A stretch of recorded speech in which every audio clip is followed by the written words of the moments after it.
Hello? Are we good to go?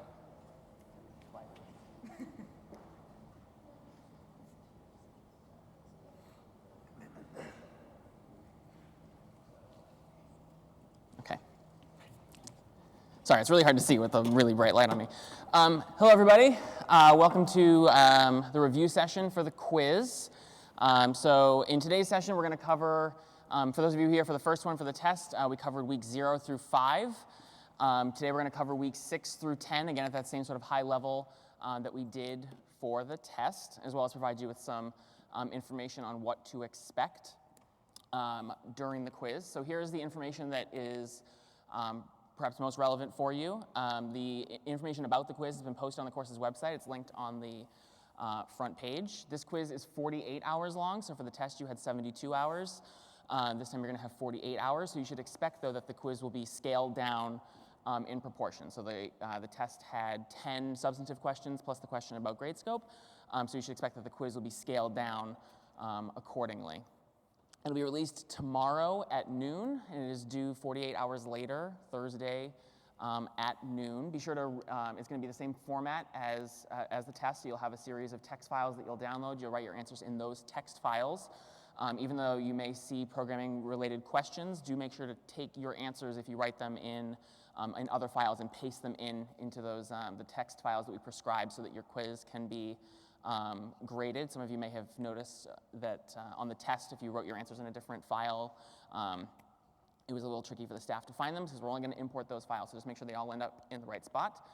You'll submit via Submit 50. Do make sure to run Update 50 in your IDE beforehand so that it is up to date and ready to go, and you won't run into any troubles when you try to submit. Everything that we've covered in the course is fair game. The quiz will have an emphasis on the second half of the course from weeks 6 through 10 inclusive and problem sets 6 through 8 inclusive, but everything we have covered in the class is still fair game, so do be sure to review your notes from the first half of the course. And this also includes our lecture at Yale. That was the week 7 lecture. Hopefully you all watched that as well. The staff will be returning the quizzes to you after Harvard-Yale. So the test we returned later that night, but the quiz we're going to be returning after Harvard-Yale. So expect that early next week. In terms of the resources available to you, they are much the same as they were for the test. So you're going to want to take a look at lecture notes, the lecture source code examples that David provided during class, the slides, rewatching the lecture videos, to particularly in those areas where you feel you could use some refreshers in particular, as well as reviewing problem set specifications, distribution code, and postmortems. Postmortems for problem sets 6 through 8 are now available, or will very soon be available, particularly for 8. So you can take a look at those and compare your own solution to P-set 8 or to the other problem sets against the staff solution to see where things might have been. You might have had an opportunity to improve or do something slightly differently. We will have final office hours today. There are office hours still at HSA going on right now until 5:30 this evening, and we're going to have office hours tonight here at Harvard in Widener and at Yale in the AKW building. Check the office hours calendar. Here at Harvard it's going to be, I believe, 9 to 11 p.m. tonight in Widener, and at Yale I think it's 7 to 9 for those of you at Yale watching. But check the course calendar, which has the most updated information on that. And you can feel free to go there and ask staff any questions about any topics covered in the entire course, and we'll do our best to answer and address those concerns before the test. There will be no office hours during the test, just as there were no office hours during the quiz. And in fact, we're actually going to be done with office hours after today, because at this point in the course, we've now transitioned to, in addition to the quiz, we have the final project. And everybody's doing different things, and so office hours will not be able to focus on a particular, more narrow set of topics as we were able to do during the earlier portions of the course. Yes? How is this quiz weighted in comparison to the other quiz that we did? The test was weighted at 25% of your grade, and the quiz is 15% of your grade. CS50 Discuss, you can also post questions on CS50 Discuss through the end of the day today. Staff will be monitoring it. You may not post any questions during the quiz itself, and staff will not respond to any questions posted during that time. And just as was the case for the test during the quiz, the only humans to which you may turn for help are not your TF and not your fellow students, but only to the course's heads. And we'll answer any logistical questions that come up. Obviously, we can't answer any content-related questions that come up. But if you have a technical issue or perhaps find the wording of a question confusing, we can try and address that for you. But we can't answer any content-related questions during the quiz. You still have access to the quiz bank, which some of you may have used during the test to take a look at some of the past questions we have given. We also, in the test, gave out 2 sample questions ahead of time, so you get a sense of the format and style of questions. We're not going to be releasing any sample questions this time because now you're familiar or acclimated to the types of questions we're going to ask from having seen them on the test. And you can still look at the test. You can use the test and the test's answer key as resources. Of course, they are publicly available, so they're fair game for you to use as well. And you can access all of that information still. So you can still visit the test, see the actual test. And right after the test, David emailed out a sample answer key, and you're welcome to use that as well and consult that as a resource while taking the quiz. All right, any questions about any of the logistical stuff before we move on to the substantive content? Okay, so like I said, everything from the course is fair game. You may be expected to answer any questions from content in week 1 or 2, possibly. We covered all of this during the test review session in October. I posted a link there to the video where we covered that session, so you can feel free to review that. There's also slides and stuff available on the course website, and you can use those as well to refresh on that portion of the course. So like I said, we're going to move on from week 6 forward. And the first topic we talked about in week 6 was networking. So remember, at this point, we've now transitioned away from C, where we spent pretty much the whole first half of the semester. And now we're transitioning to web-based programming, eventually Python, JavaScript. But we started that by talking about networking and what the internet actually is. And remember that the internet is not, as was famously said many years ago, a series of tubes. It's really a series of interconnected small networks. So we have networks in our home that are managed by routers. We have different devices connecting to them, and they somehow all funnel out into the internet. But the internet is really just other people's networks all over the place with connections between them. That's really all there is to it. And services run on the internet, relying on that physical hardware as we go. So if I'm sending a packet to Rob, maybe he's on one side of campus and I'm on the other.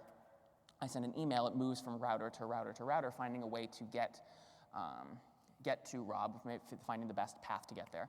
But it's not just that maybe I'm sending him an email, maybe I can send him a picture. We're relying on the same infrastructure to do all of these different things, sending an email or transferring a file or visiting his website if his website is hosted on a server in his room. We're using the same hardware to do it, but different services can rely on that same physical infrastructure to move data from one place to another. And like I said, the way we do this is via a router. So routers are those, physical devices. They're sometimes pretty small. Sometimes you can just put them on your desk. Sometimes they're these giant banks of things that you'll see, and you'll see a couple of them hidden sort of in the rafters in here. And they are the devices that are they're the traffic cop. They see information coming into them, and that information has a destination, an IP address. Every one of our devices has an ostensibly unique IP address, and the router looks at that address and decides which way to send it. Maybe it's going to send it right, or maybe it's going to send it east, maybe it's going to send it west to the next hop in the chain. And all of these routers, we can abstract away exactly how they do this, but they have some concept of where certain IP addresses generally are, and so it knows generally which direction to move data to get it from point A to point B. And they support different protocols, and protocols are, remember, a standardization of transferring data from one machine to another. So we have different types of protocols. We have things like the HTTP, the Hypertext Transfer Protocol, which is used to transmit and read and understand web pages. We have the SMTP, Simple Mail Transfer Protocol, which is used to transmit and parse and understand emails. All of these services or all of these protocols, routers know how to support and send information through them. Another protocol that's really important is DHCP, Dynamic Host Configuration Protocol, and this is how we actually get an IP address. This is how, without DHCP, none of us would be able to send information from one to the other because we wouldn't have addresses. If you were trying to send me a letter, you would need to write my address on the outside of the envelope in order for it to get to me. DHCP is the digital equivalent of where you live. It's the digital equivalent of your address. And if you don't have a router that supports DHCP, it's never going to give you an IP address, and you'll never be able to actually access the internet. Now, ostensibly, the IP address that it gives you is going to be unique. But we sort of have this problem where we're running out of IP addresses. And this is a big issue. This is still ongoing now, where the world took a really long time to figure out that this was a problem, and it's taken even longer to implement the solution. But the IP addresses that we're familiar with, perhaps from bad representations of them in the media or just from our own use of devices, maybe seeing IP addresses in the bottom corner or visiting a website and having it tell you your IP address, like an IP chicken or something. We are used to seeing this group of 4 numbers in the range of 0 to 255. That is an IP version 4 address. And each of these numbers is an 8-bit number. So we have 4 8-bit numbers, or 32 bits, which means we can have about 4 billion unique IP addresses. The problem with that is that there are 7 billion people in the world, and up here right now I have at least 4 devices. I have 2 in my pocket, my phone, we have the clearly many of us have multiple devices, and so if everybody had a unique IP address for every single device that they had, we'd run out. And we have sort of kind of put the brakes on this problem with this notion of public IPs and private IPs. Private IPs being IP addresses that are specific to within your local network. So you may have noticed, if you've ever done configuration on your own networks, that when you check your own IP address, you'll see that it's like 192.168.1.106 or something, right? That is a private IP address. It is an IP address that only means something inside of your network. If Maria and I are on different networks, my private IP address could be .1.106. Maria's could also be .1.106. But because our router has the public IP address, so the router gets one public IP address for every device that it is routing traffic for, and then inside of the router it can handle figuring out that, if Rob and I are connected to the same network, that Rob's iPhone was what sent this particular HTTP request, and my computer was what sent that HTTP request. The router can handle all of that. But that's how we've sort of dealt with this problem so far, is that we give ourselves private IP addresses and we allow our router or some other switch or something like that to have the one public IP address that many of us are sharing. But we are turning toward this notion of an IPv6 address, which looks a little different. There are now 8 numbers separated by colons, and they go up to hexadecimal FFFF, which is 65,000 and such. And they're 128 bits, and we're not going to run out of those anytime soon. The problem is just getting everybody to agree that now is the time where we need to actually get rid of these archaic IPv4 addresses and switch to IPv6 addresses. So this is a problem that is ongoing right now.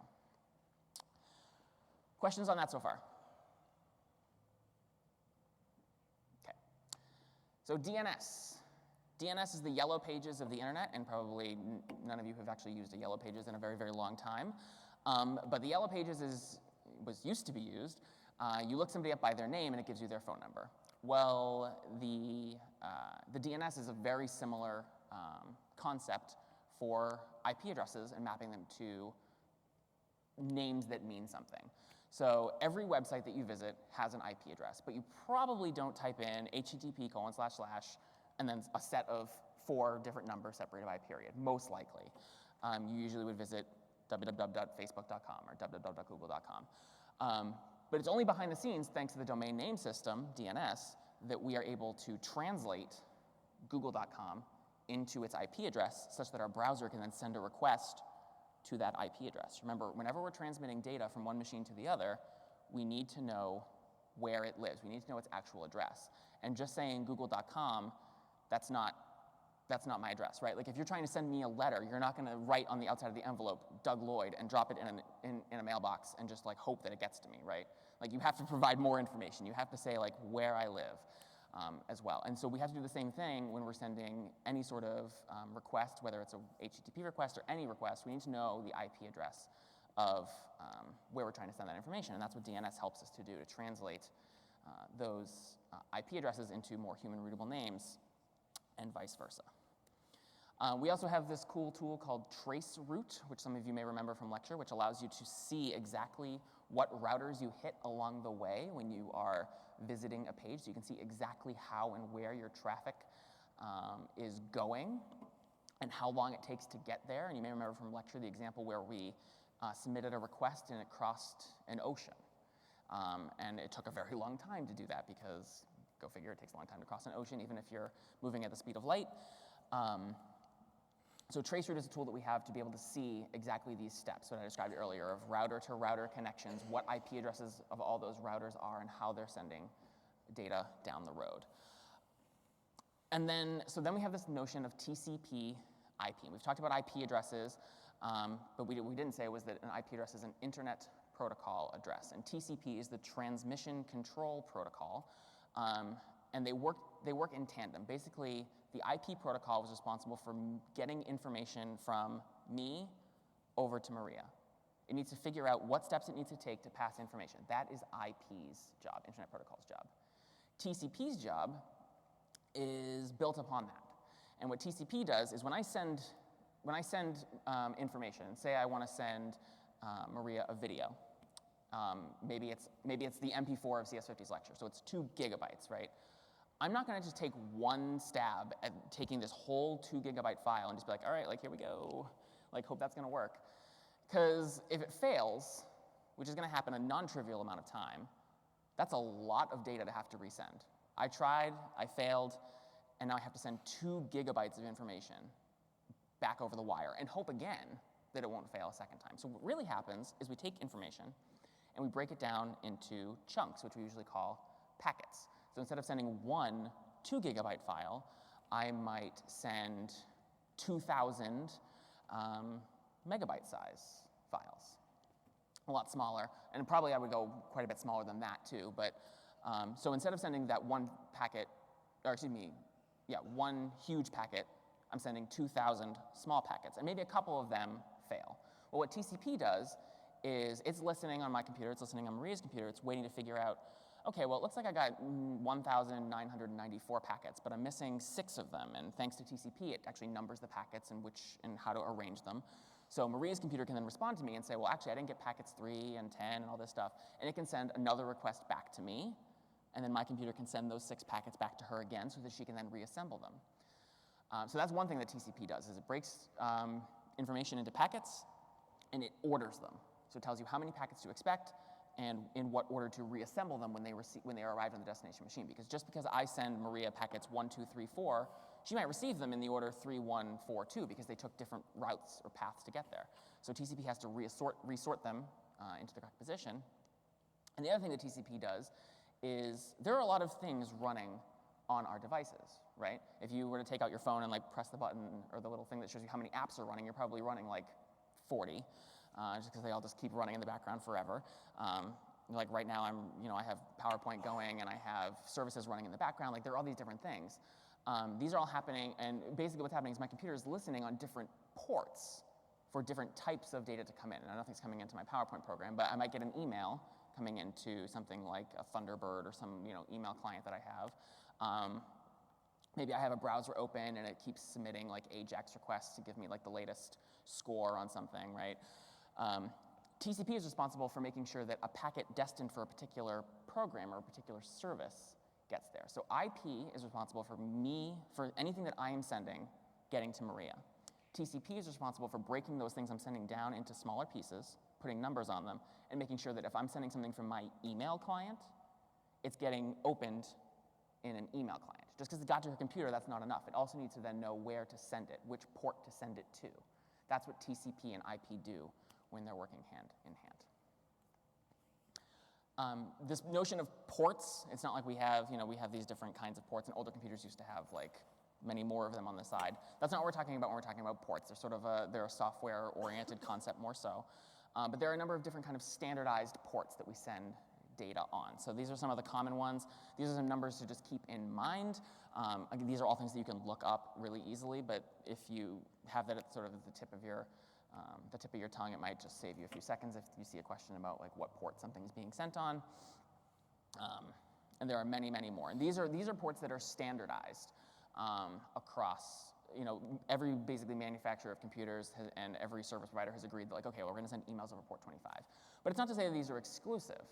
So HTTP is typically sent over port 80.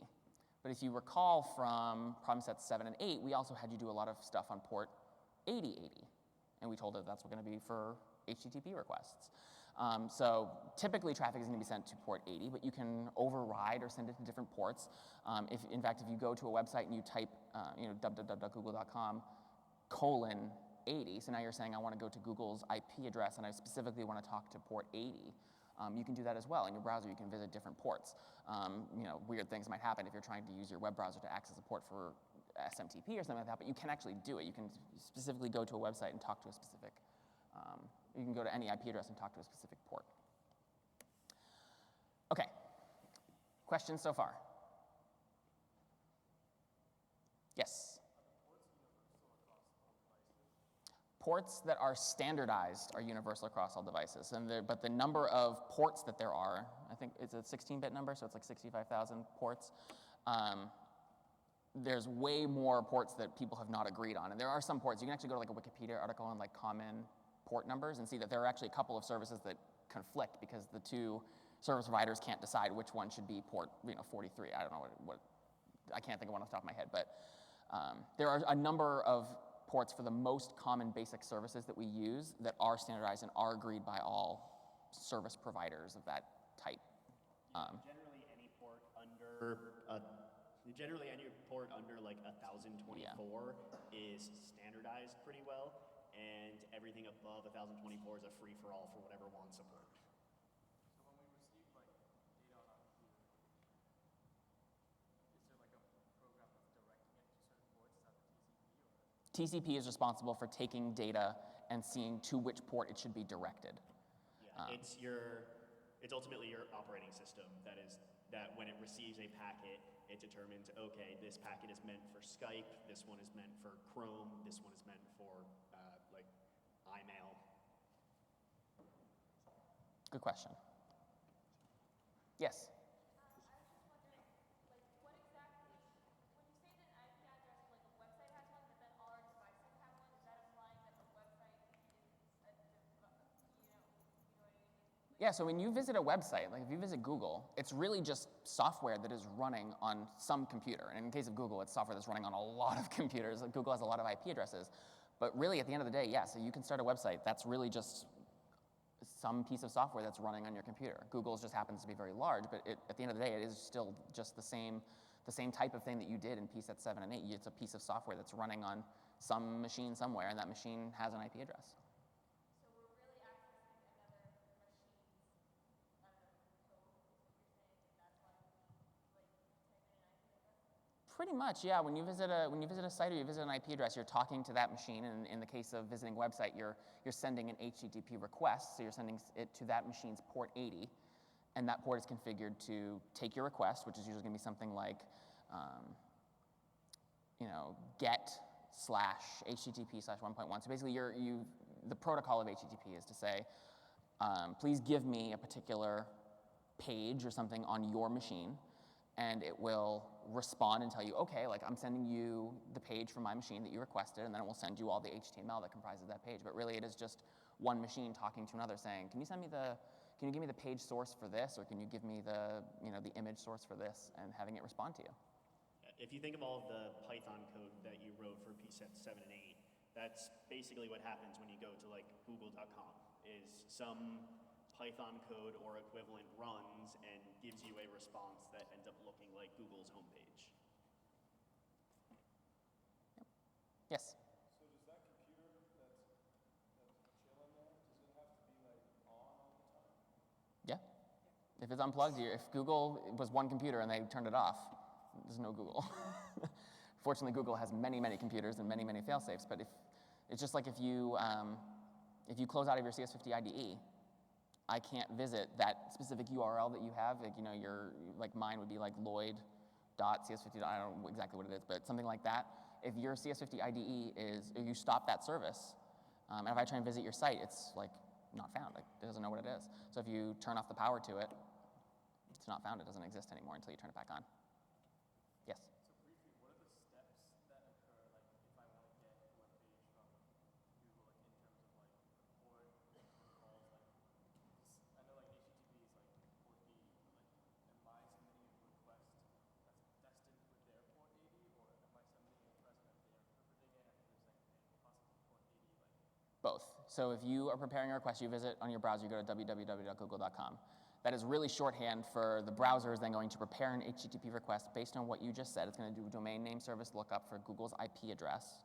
It will send the information that you requested, breaking it up into packets via TCP, to that IP address, which will be listening on port 80 for an incoming request. When all of the packets that you send are received on Google's side, we'll just keep using Google for this example, they reassemble the request so that, because you had broken it into all these chunks, it needs to figure out exactly what you said in what order. Looks at the request, decides whether or not it can process the request validly, prepares an answer for everything that you asked for. So maybe you want Google's homepage. So it prepares an HTTP response as well as the HTML that comprises Google's homepage. And then it does the exact same process in reverse. So then it takes the homepage, breaks it up into chunks via TCP, sends all of those to your port 80. Your browser is listening for a response because it has sent out a request, so it's going to keep waiting to hear back. Your browser will then receive all of those packets, reassemble them, and then after it's done all of that, which is happening like this, right, blink of an eye, your browser will then fill in the page with what it received. The only thing I would adjust with that is that it doesn't have to be, when Google responds to you, it doesn't have to be responding to port 80. So when I initially make that request to Google, when I request from Google's port 80, I'm basically telling Google, okay, I want you to respond to port 1242. Oh, that's true. You can override where it sends it. Yeah, so Google will end up responding to 1242, and that's what will end up displayed in your browser. But when you do HTTP in like Google.com, HTTP means like I'm now accessing it via a port 80 request. But like that's what you're telling Google is like you want it. So ports are separate. Like ports are lower level than necessarily HTTP. So port 80 generally means like the port 80 is the convention that a website uses port 80. So when you go to google.com, it will automatically fill in :port 80 or :80. So 80 is always the default. But that's for the receiving end. And so when I request google.com, it will go to port 80, but Google's response back to me doesn't need to go to port 80. It just needs to go to any port on my laptop that is specifically listening for Google's response. Which by default will be, no, it will not be 80? No, because it would be 80, like if you were running an HTTP server on your laptop. Oh, that's true, because then I would be sending out, if I had a website running on my machine, I'd be listening on port 80 for incoming requests for you visiting my website, so that's true. Yeah, but any response can go to any port as long as the web browser is appropriately listening to that port for the response. Okay.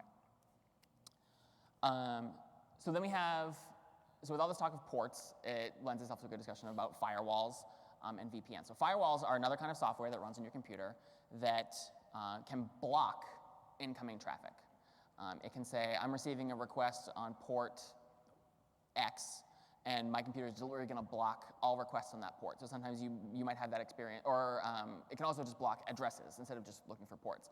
So firewalls are what happens, like if you're at work or something and you can't visit like Facebook, it's because your employer has set up a firewall to block all responses coming from Facebook's, or possibly even outgoing requests on your part to Facebook's IP address or responses from Facebook's IP address. And similarly, it can be used to prohibit, so you could have a firewall set up.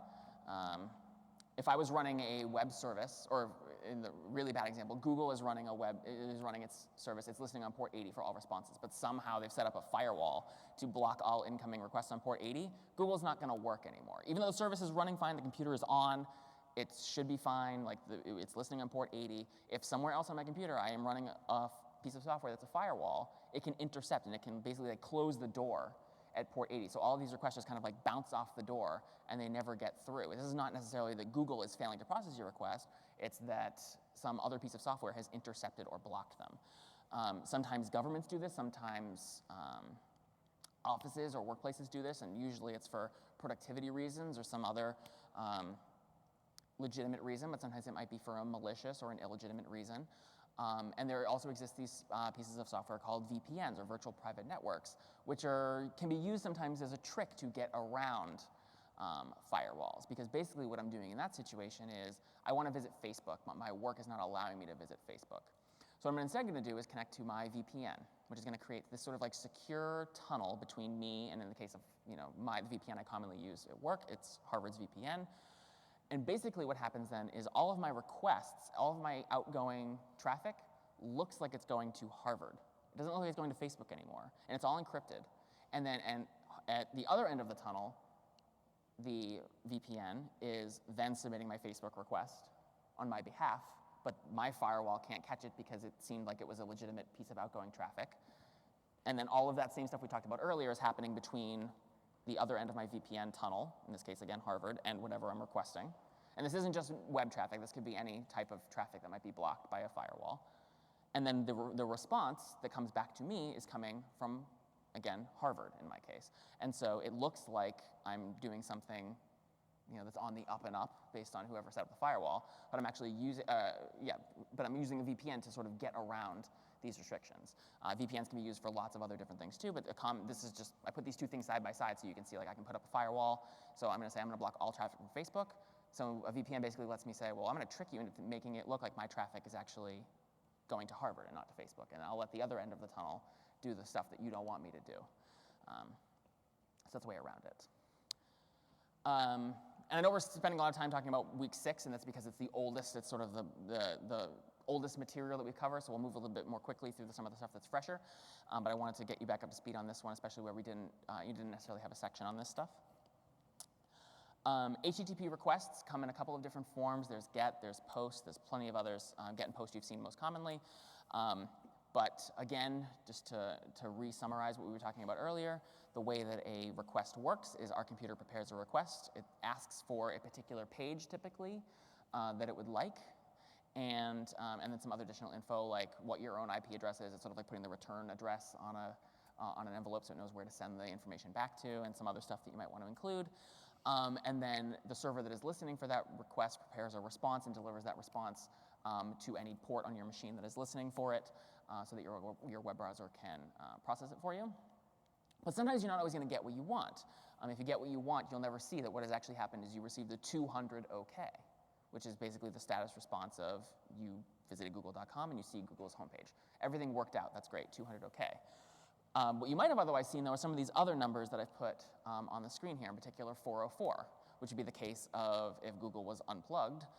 You might get a 404 not found, because when it tries to submit a request, there's nobody there to hear it. It's sort of like shouting into the ether and expecting a response. You're not going to get one. It was not found, so you get a 404. You'll get a 401, which is unauthorized. So if you're trying to access a page, I believe, that requires login, but you are not logged in, you might get a 401, and if you log in and then try again, you might get a 200 OK because you're logged in, you're authenticated. You might get a 403, which is you're trying to visit a page that you're never going to be allowed to see, maybe because it's part of some works intranet, or it's a page that you're just not supposed to see because it's only for the programmers who are using it. It's a source code file or something, you're trying to access it, you might get a forbidden. Even if you're logged in, you're never going to be able to see this. 500, the server screwed something up. So servers are not perfect, they're machines.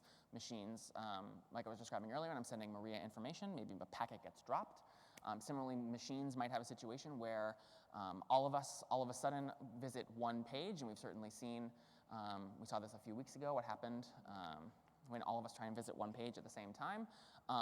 It's sort of like the server's trying to do a juggling act, and then all of a sudden all the balls just drop to the floor because it can't keep everything in the air, it can't do everything. It's an internal server error, maybe, is what happens. And your request fails, but it's not because you did something wrong, it's because the server did something wrong. So you might see responses like that too. And usually you can fix that by just waiting a second, trying again, or if the site is down, you might have to wait a little more than a second. But you can get different kinds. It's not that every request is automatically granted. You can encounter problems along the way as well. Finally, at the very end of week 6, we introduced 2 new languages, neither of which is a programming language. This is a really important distinction. HTML and CSS are not programming languages. They are languages. The reason they are not programming languages is they do not have control flow. There's no if in HTML. There's no if or loops in CSS. So do be careful to know that they are not programming languages, but they are languages. We have HTML, which is a markup language, which allows us to take simple text and have it do different things on our page depending on what set of tags it is in between. If I put hello world in between title tags, it's going to show up in the title bar on my browser. If I put hello world in between body tags, it's going to show up in the window. If I put hello world in between B tags, it's going to show up in bold somewhere on my window. So that allows me to mark up text or provide additional semantic meaning to plain text. But really that's all HTML is doing. Sometimes those tags determine where on the page something is going to be. Sometimes they determine what it looks like, but that's all it is doing is applying some additional meaning to text. CSS is a styling language and is more commonly used for the look and feel of your pages. So you can use HTML tags to change the color of things with various attributes in your tags, but most commonly nowadays we use CSS to do this at a sort of a higher level, applying to perhaps more than just a single page, but to multiple pages that comprise a site.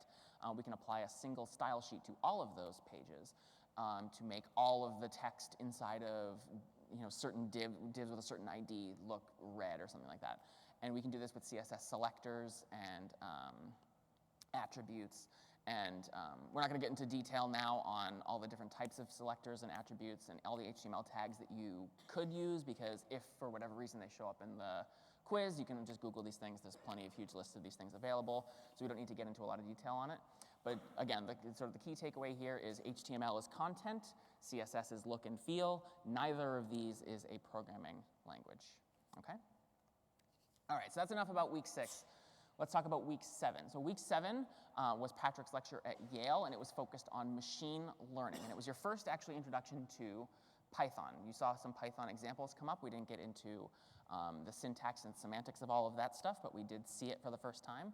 But this lecture was focused, again, pretty much entirely on machine learning, using Python as sort of the vehicle to introduce this concept.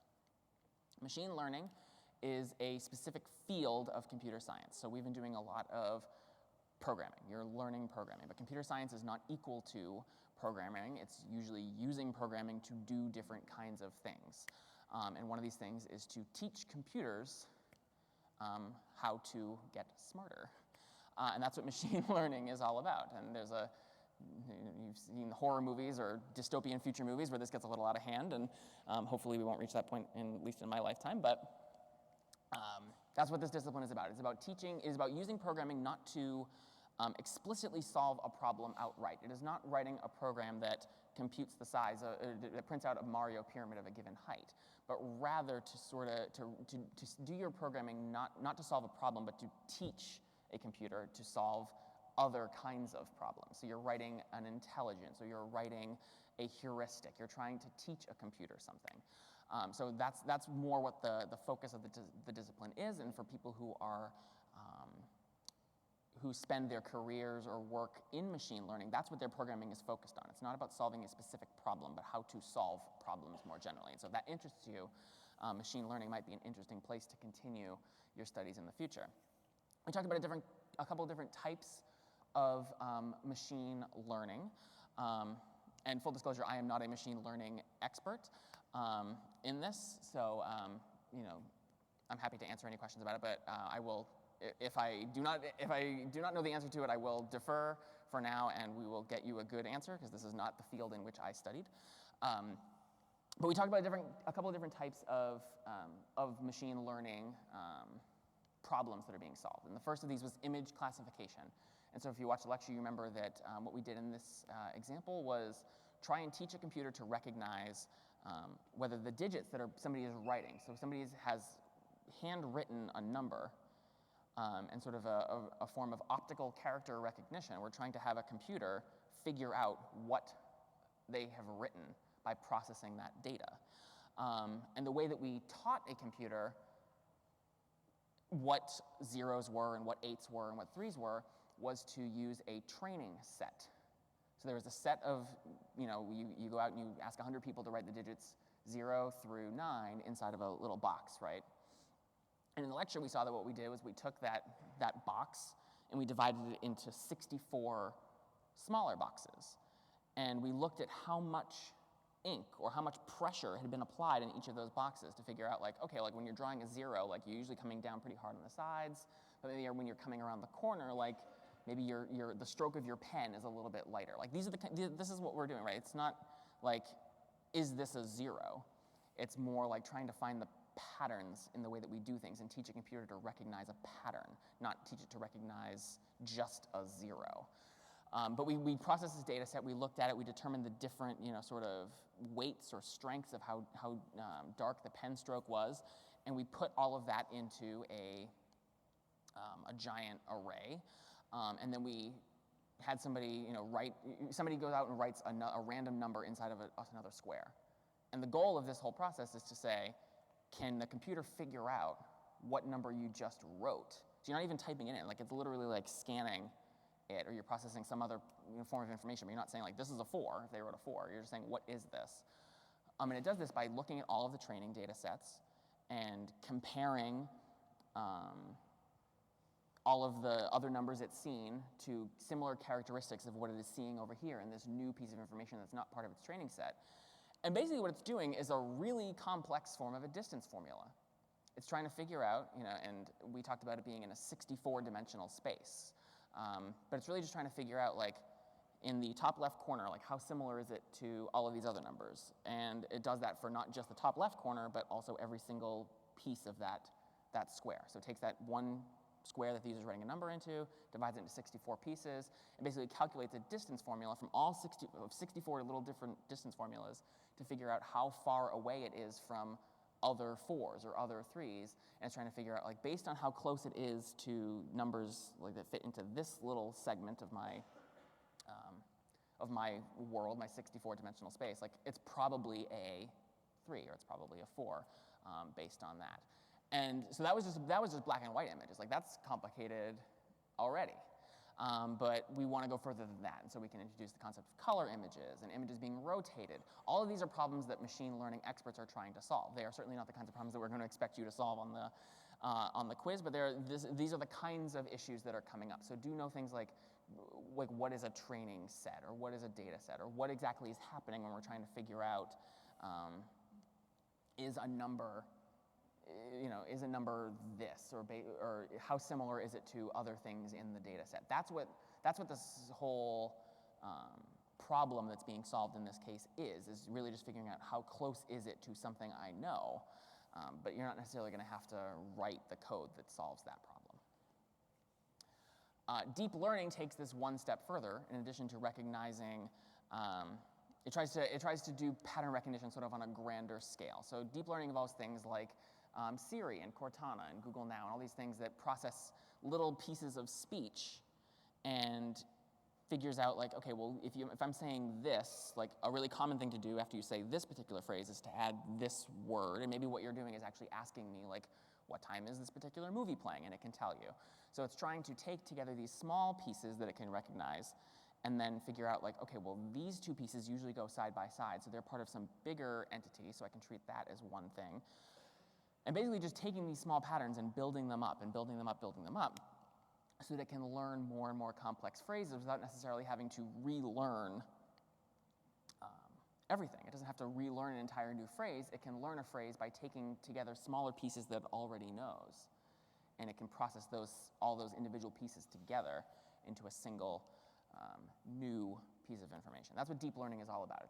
It's about layering information. So again, we're not training it anymore to recognize higher, more complex phrases, or instead of recognizing just somebody's nose, like recognizing a face, like, no, like what deep learning is about is like recognizing when I see a nose, like typically what I'm going to see above it is eyes, and if I see something that looks like eyes up there, like now I can layer that into saying, like, this is a face. But I didn't ever have to train it into knowing what a face is. I just needed to train it to know what a nose is, what eyes are, and that they should generally be, the eye should generally be above the nose, or somehow relative to the nose if the image is like turned sideways or something like that. Deep learning is about computers recognizing those kinds of patterns.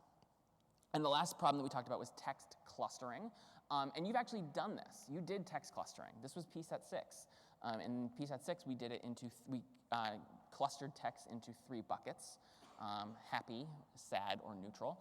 But you can do this in a much more complex way. You can look through whole books, and you can decide, I'm looking for maybe these 20 words, and you can use text clustering to figure out whether two texts are similar based on how many times words of this particular type appear versus how many times words of this particular type appear. Again, we did this in PSET 6. It was just happy words, sad words, or neutral words, and you overall categorized a tweet based on as happy, sad, or neutral based on how many times individual words in there were happy, sad, or neutral. So it's just taking that and applying it on a bigger scale. Maybe you want to characterize, love movies, romance movies, and horror movies, and thrillers, and comedies. And maybe you do that by looking for, you have a list of comedy words, and a list of horror words, and a list of romance words, and you are trying to run all of these movie scripts through to figure out, well, how would you generally categorize this just by looking at the script? That's what text clustering is about, that sort of problem. Okay, so questions on that? All right, so then week 8, we moved to Python. What's cool about this, though, is that all the stuff we already knew still applied. So we still have variables, conditions, loops, lists. They're called lists in Python, but they're just arrays. The syntax has changed, but the fundamentals don't. And this is you're going to find this to be the case regardless of what other languages you might go on to learn. If you decide after taking CS50 that you want to take more classes or learn more about computer science, you'll find that for the most part, the fundamentals don't change, just the syntax does. And in some languages, it might look really different, but the rules are still the same at the end of the day. We learned a couple of other new things. We learned about tuples, which are basically immutable lists almost, sort of. They're not really lists, but it's a collection of information that can't be changed. So perhaps like a coordinate in space is always going to be at 2, 3, 1 or something, right? That's a tuple because that piece of information, that 2, 3, 1 is, we need all of its pieces at once, and it's not going to change. That is always the location of that particular point. What? There's no back support. Oh, sorry. There are sets. We have things called dictionaries, which allow us to have key-value pair mappings. So we no longer are we restricted to being able to refer to array locations or indexes by numbers. If we have a dictionary of information, we might be able to say something square bracket course instead of square bracket 2 or something like that. So we can associate keys with values. And then we have objects and classes. So in Python, we were able to start introducing the concept of object-oriented programming. And we learned that objects are really similar in spirit to structures in C, and that they can have a number of attributes inside of them. But they can also have methods inside of them.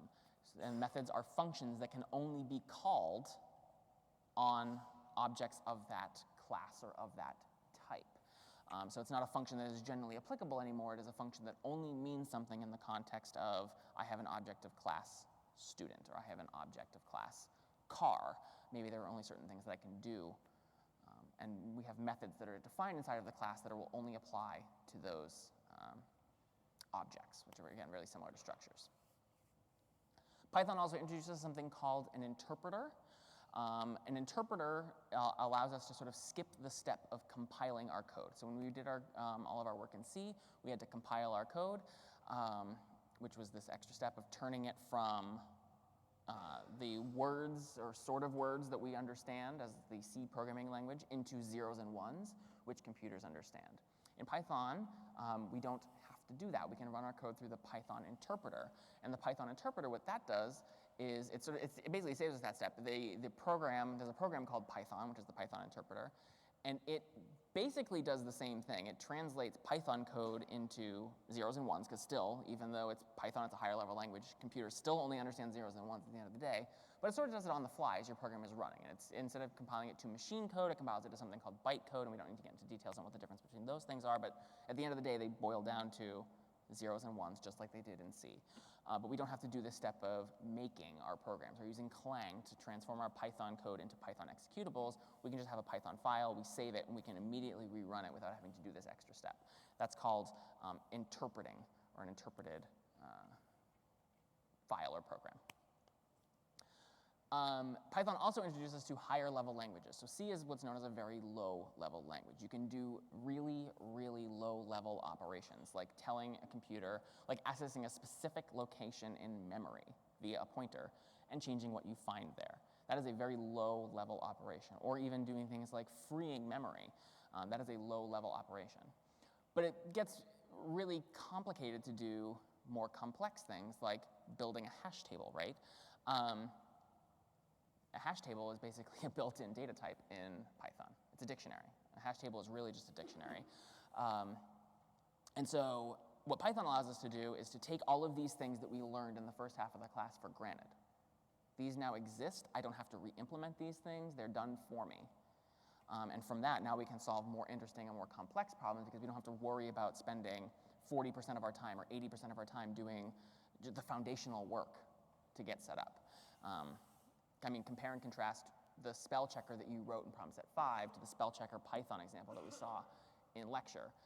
The latter was maybe, 19 or 20 lines of code, and your implementation of dictionary might have been 200 or so lines of code. And that's just because in a lower level language, we have to do so much more work to build up to these more complex things that are really useful to us.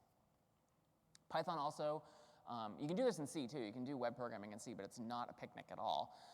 In Python, we start to talk a little bit more about web-based software. And web-based software accomplishes many, many, many different goals. I've only outlined 3 here, but maybe some of the things we might want to do with web-based software, since users will be visiting our pages via a web browser. We probably want to have that software dynamically generate HTML. So instead of just serving them up a static page that never changes, we wouldn't need Python to do that. We could just write HTML directly and say, like, welcome to my homepage. This is never going to change. I didn't need to write that in Python. I can just write that in HTML. But maybe I want to have the user submit a form. Maybe Rob visits my site and he types his name into a form, and maybe it says, hello, Rob, thank you for visiting my webpage. Like, now my page has been dynamically generated. Maybe that's something I want to do. That's a really simple example, but we couldn't do that with just HTML. We'd have to have something else to process what came in via that form. Maybe we want to be able to respond to data requests, like the one I was, again, just using as an example. Maybe Rob submitted a form. It was submitted via HTTP post, or maybe HTTP get. And I want to be able to process that. I can't just extract information from a field in HTML. I have to use some other language to help me with that. Maybe I want to abstract out repetitive stuff. So this is what's known as templating, and we saw this in PSET 6 and 7, and a little bit in 8 as well. Maybe we want to have certain parts of our page that we display, or that are really static or don't change very much. And maybe we want to render those parts separately from the parts that are dynamically generated. Again, we need logic. We need an actual programming language to allow us to make these decisions. And Python allows us to do that in a web-based context. And there are many other languages that you can use to program web-based software. Certainly PHP is the other one that might be familiar to you. But Python is not the only one you can use. We also talked about the MVC paradigm. So MVC is not a programming language as well. MVC is basically a system of rules or best practices that over the years people who designed websites sort of standardized on as the best way to organize your page. Yes? Can you talk about HTTP post? Sure. So the distinction between HTTP get and post. So the most fundamental way to describe it is that when you're submitting information to a page via the HTTP GET request, you're basically requesting a particular URL, and the information that you are passing is sent via the URL. So my GET request to Google might contain the query that what I was searching for. I have to send that as part of the URL in my request. In HTTP POST, the difference is that our data is sent via HTTP headers, which is different than having it show up in the browser, but it is not secure. There's a common misconception that HTTP GET is less secure than HTTP POST, and it's really only through security by obscurity. But if you have a modern web browser, you can open up and see exactly what your HTTP request out was. And your HTTP request has headers at the top of it that say where it's going and all this stuff. And I said earlier, and maybe it has some other stuff with it. some of the other stuff that might be with it is actually the stuff you submitted via a form. And so when you should actually do this sometime. You should go to a website and like try and log into Facebook and have Chrome console open. So you can then take a look at the headers that were sent over. Type in your username, type in your password, and take a look at the HTTP headers that get sent.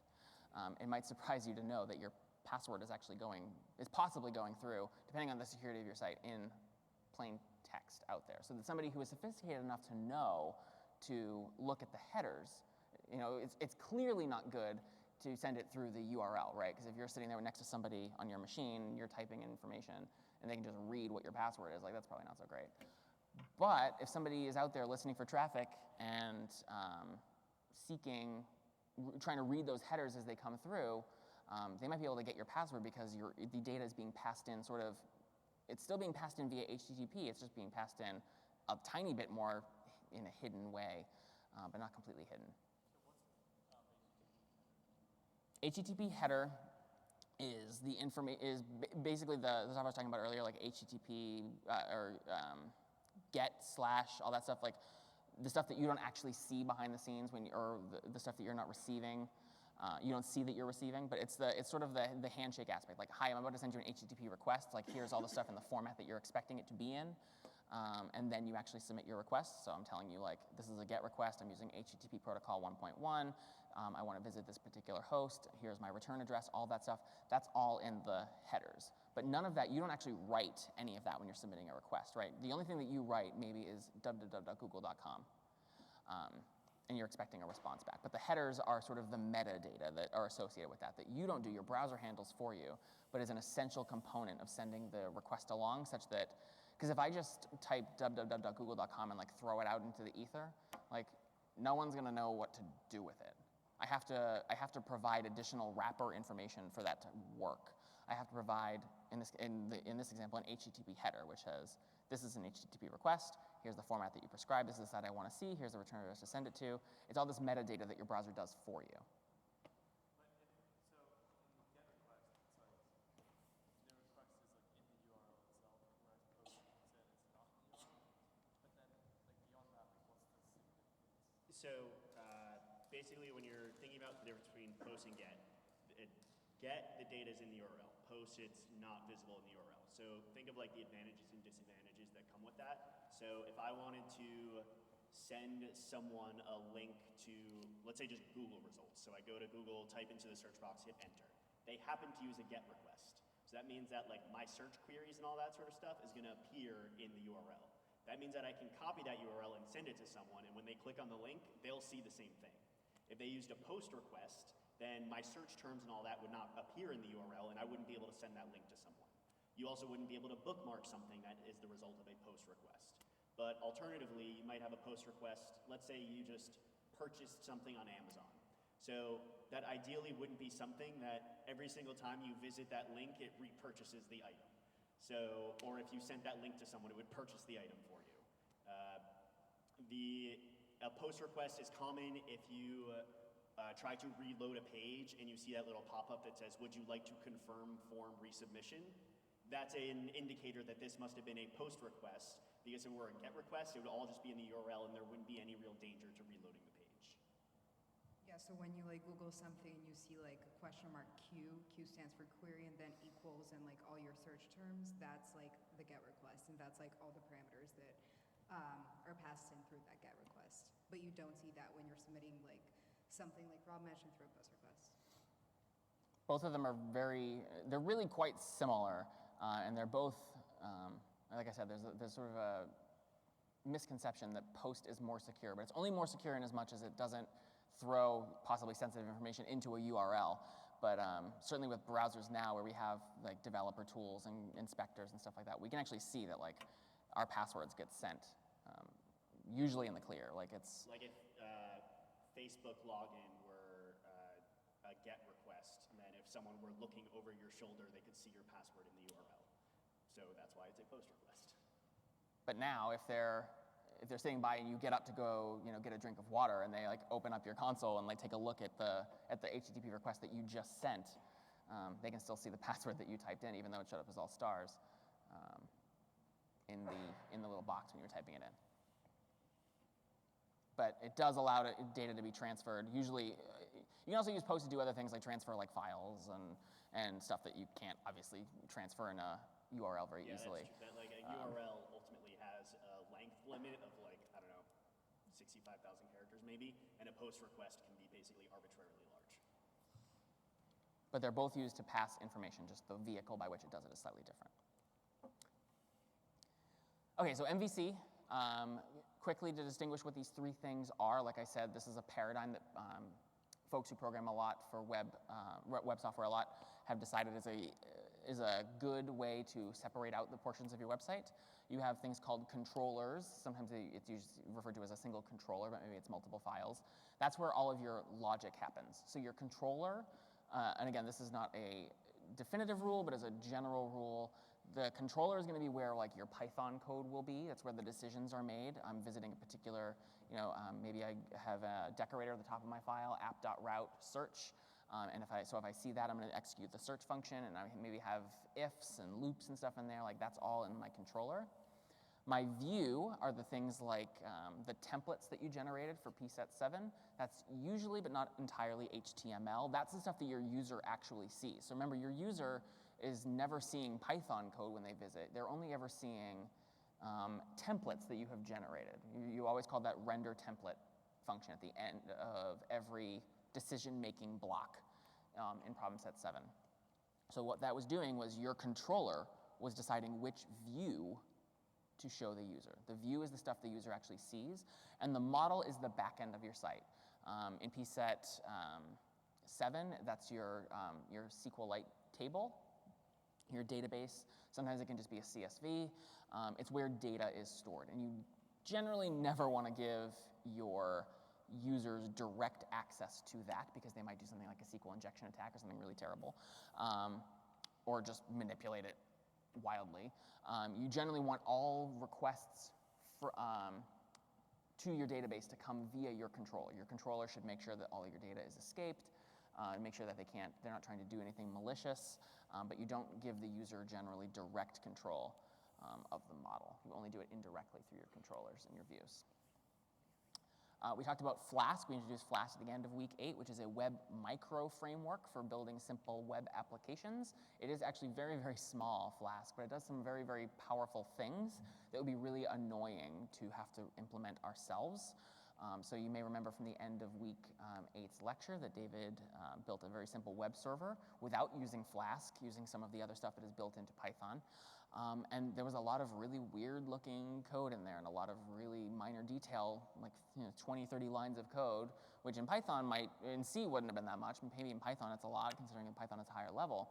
But it was just to get it to say hello world. Well, Flask takes some of the really annoying detail and abstracts it away. How to handle page redirection, so you don't have to write the code that handles, okay, well now I want to send the user to this page.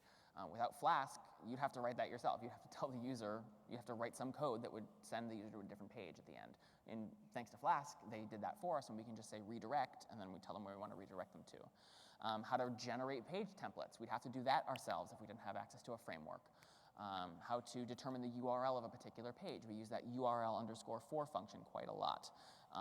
Instead of having to specify exactly a URL, we just said, well, you go figure out what the URL is, because that's a cool feature and I don't want to have to specify exactly what I should be visiting. And we also, in this context, learned about decorators and how they are little lines of code that we put above, in the context in which we're using them in CS50, it's a little line of code we put above a function call to associate a function with a particular route. So if I want to only call the search function in my Python code when a user visits my site /search, I put a little decorator atop of that that's like @app.route parentheses search. And so that function will only get called when I'm visiting the search page on my site. Decorators can do lots of other cool stuff, but you don't need to get into that detail now, but know that that's what we use them for in CS50. So last week we talked about SQL, the structured query language. SQL is a programming language, although it's not as perhaps fully fleshed out as something like its utility is a bit more limited, but it is a programming language. It does have conditions. You can do if something, you can repeat things. So that is a distinction from it and HTML and CSS. It is a language that is used to make queries or requests to a database. So generally when you're using SQL, you are seeking to extract some set of information from your model, from your database, and get it back. Get back whichever rows match your query or whichever columns match your query. But SQL is not the database itself. SQL is a language, and there are many different database packages that are designed to respond to SQL requests. So you things have like MySQL, PostgreSQL, Access, Oracle, and in the case of when we use this here, SQLite. Those are databases, or database software, but SQL is not itself database software. The other feature of SQL databases is that they are relational. They allow you to establish relationships across different tables, so you can associate data that is in the students table with data that is in the professors table, perhaps just make some sort of relationship between those two things, even though they're not in the same table. We can make these sort of cross-references. And the acronym to keep in mind with SQL is that it is CRUD, which stands for Create, Read, Update, and Delete Data. These are sort of the core functionality that we require in order to work with a database. We need to create databases and tables and also create new data to put into them.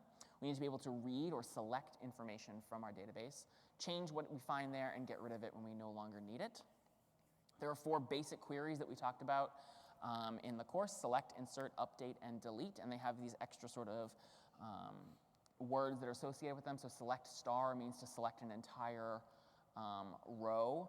You can also select certain columns from a particular row if you don't need the entire row. Like maybe it's like my name and my date of birth and where I live, and maybe you only really care about my name, so you just want to select my name as long as you find this particular, email address or something. You don't need to select the entire row. Yes? No, you could do it all lowercase. Generally, at least when I write all of the keywords in capital to distinguish them from the things I'm looking for, which are generally going to be in lowercase. But no, you can write everything in lowercase. That would be fine. Yes?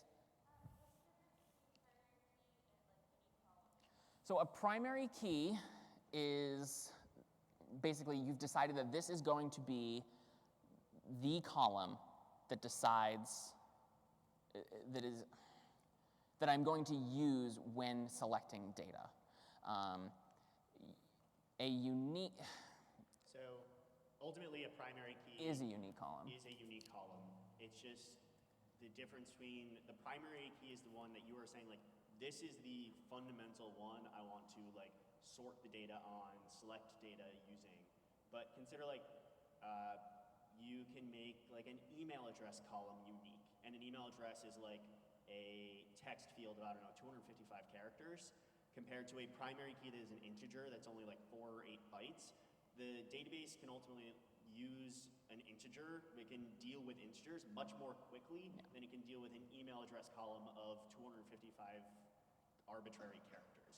So like that's where you might have a unique column that's not ideal to be a primary key just because it's unique doesn't mean that it's like ideal to completely use to determine the uniqueness of rows, to select and sort rows. In that example, it would be perfectly legit to use the email address as the primary key, but it does make querying operations, like if I'm looking for something where email address equals a particular email address, it's harder to do that sort of search on everybody's email address versus if you've logged in and you've sort of somehow you've cached a user's ID number. It's a lot easier to say like find row 17 versus find the row where a user's email address is, this 45 character. I think anytime you wanted to join 2 tables, or consider in P7 when you wanted to select from the transactions table based on the user ID, what if instead of using user ID, you use the user email, which was unique? So now all of a sudden, like, you're storing the user email, which is unique, in both the users table and in the transactions table, the history table, just because that's what you happen to be using as the primary key. But it's easier to just use this integer primary key all over the place. Yeah, and primary keys are like most often used when we try to relate tables to each other, just like Rob mentioned, to join tables. So primary keys are unique, but unique columns are not necessarily primary keys. Yes? Do you always what? I'm sorry. You don't have to. It's probably a good idea to make sure that there's never a problem, but it's not required. Generally, if you're setting up a primary key in your table, you will just have it auto-increment, so you don't have to worry about that detail. Specifying a column as null or not null. Sometimes you don't have to put information into a, maybe it's the user's zip code or phone number or something. Like when you're filling out a form, like maybe it's one of those fields that doesn't have a star next to it, so you don't have to type it in. So that basically, if you specify that column as not null, it's going to force you to have to put in a phone number for everybody. If you allow that column to be null, then it's okay. I can still insert a user who didn't provide their phone number because they didn't want to. PHP LiteAdmin is a web-based tool that we use to help manage our databases. Generally, you're going to use it to set up your initial schema, which is basically saying what the names of all my columns are, what data types they accept, and then all these extra things like, does it auto-increment? Is it allowed to be not null? Is it unique? Is it primary? You generally will do all of this. You don't have to. You can do all this from the command line, but you might want to do all this in a graphical setting just because it's more user-friendly and easier to use. And that's what PHP LiteAdmin is. It's not its own language. It's not SQL itself. It is just it's a wrapper. It's a front end for making the process of some SQL queries easier to use. Of course, in CS50, most of our work was done using Python to prepare SQL queries and execute them via Python. OK, we're almost done. We talked a little bit earlier about joining tables. We might discover as we're putting a lot of information into our database that there's a lot of redundancy. The example that we used in lecture that is probably the easiest to understand is zip codes. Right? So if we're asking a user to input their address, we're getting their street address, we're getting their city, their state, their zip code. But the zip code, in the United States anyway, pretty much always implies the city and state. So maybe we don't need to keep saving the city and state of every user. Maybe we just need to store their zip code. But we don't want to discard the information. We still want to know where they live. And so we could have another table where we store, in the first table we store name, address, like street address, and zip code. That's one table. In the second table we might store zip code and city and state. So now I'm in a situation where I've probably done some efficiency in my table because I'm not storing Cambridge, Mass, Cambridge, Mass, Cambridge, Mass for every single person who registers from Cambridge. I'm just storing 02138. But I still want to get that information later on. Now I have to join. I have to make a connection where I say, if I want to get that user's city and state, I have to take a look at my users table, figure out what their zip code is, and then based on that, use that zip code to join information from this other table where I'm storing the city and state. So a join is really just taking and combining information from two different tables, or perhaps even two different multiple databases, factoring out common stuff. And then recombining it when we need it. We talked really briefly about what an ORM is. An ORM is an object relational mapper. You don't need to know too much about this, but basically there does exist the possibility in programming languages with tools called ORMs, and one common one is SQL Alchemy, where you can actually make SQL calls using Python. In the case of SQL Alchemy. So I don't have to actually write SQL to make database queries, because what is happening behind the scenes is SQL Alchemy is mapping my Python code into relational database code SQL. Right? So object relational mapper, you can think about it as object-oriented programming, and a relational database, and there's some piece of software or code that makes this connection between these two things, which are not really necessarily congruous. So basically, again, what is happening is I'm writing Python code to make SQL queries. And I can only do that thanks to the ORM, which behind the scenes, much like Flask is doing all of these sort of low-level operations for you, is behind the scenes is translating the Python code that you're writing. You're making certain function calls, and it's translating them into SQL queries and querying your database for you. Yes? Not having to mix languages up. Like, it might look kind of weird if you're if you were skimming through PSET7, like just suddenly see like these long SQL queries appearing in the middle of your Python. If you get into a mindset of writing something, you might just get used to writing Python. You can just keep going with it.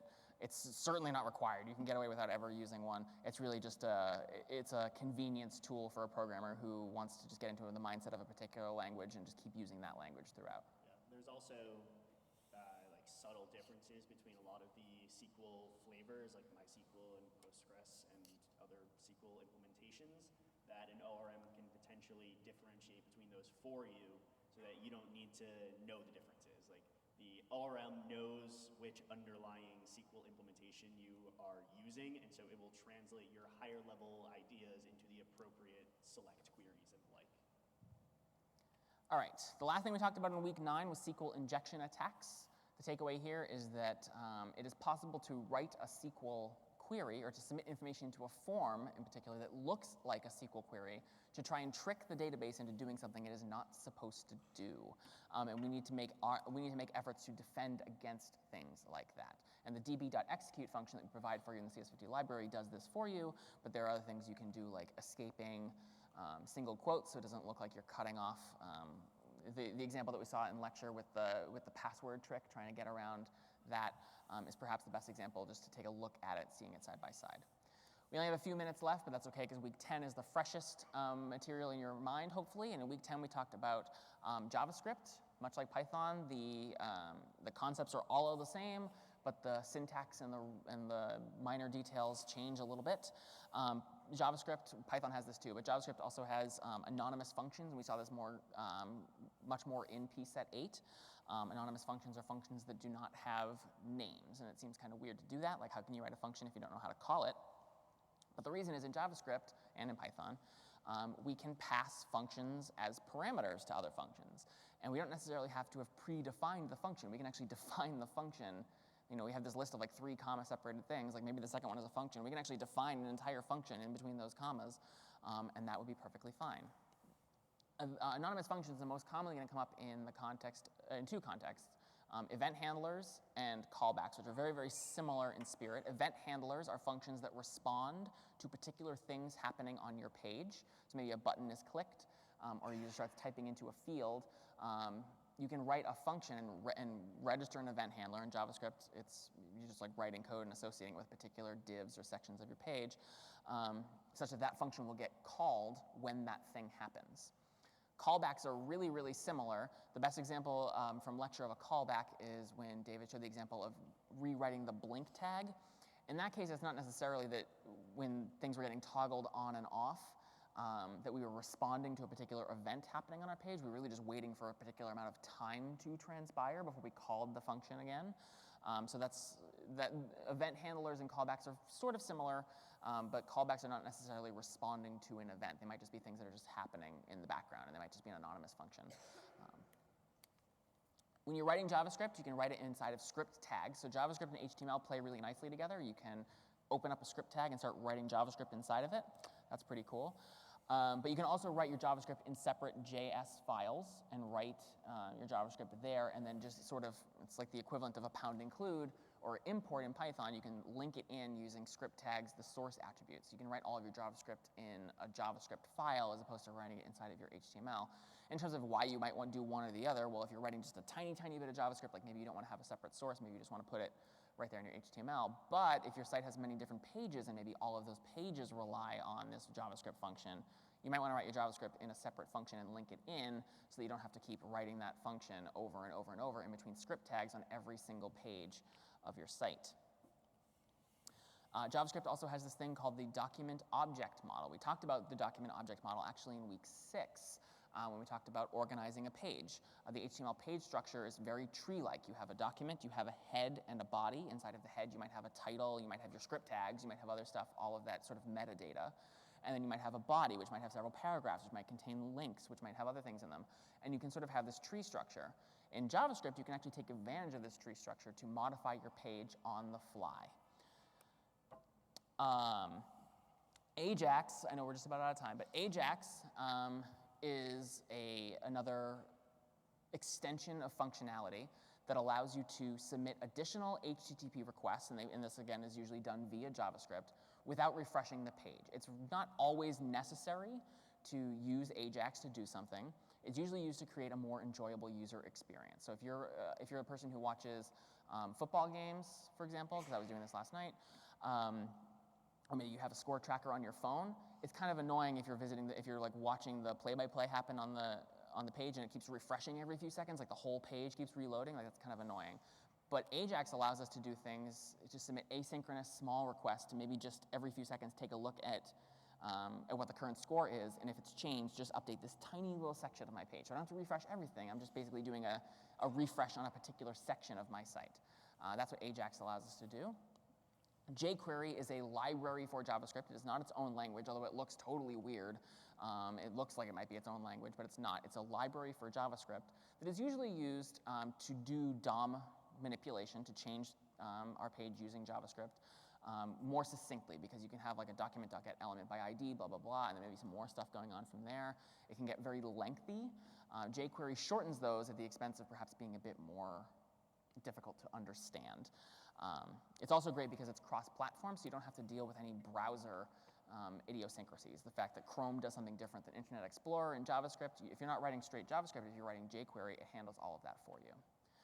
Lastly, APIs. So APIs are deliberately sort of the note that we end on in CS50 because it opens the door for you to stand on the shoulders of those who came before you. An API is a suite of functions that do a particular thing behind the scenes. Just like you used the CS50 library, you can think of that as a form of an API. You didn't need to know how getString worked. You could just rely on the fact that it did. This concept extends more generally to an API, where Google has provided an API that says, if you want to create a map, these are the functions you can use. Here's how you use them. Don't worry about how exactly we do it on our side. Just know that as long as you're using this function and you're calling it in this way, it will behave the way that you expect. APIs are awesome because when other people solve a particular problem, they may open up their API to you to use, and you can use it to solve more complex problems. And that's really what CS50 is all about. It's about empowering you to learn other, it is not about teaching you programming languages, it's about learning how to rely on resources and tools provided by others. It's about learning a skill set, not a particular, not an individual skill. It's about how to build your own skill set with some ideas. With that said, that's all I've got for the quiz review. Rob and Maria and I will hang out up here if you have any further questions. Otherwise, good luck on the quiz tomorrow, and we'll see you next Monday for the last lecture.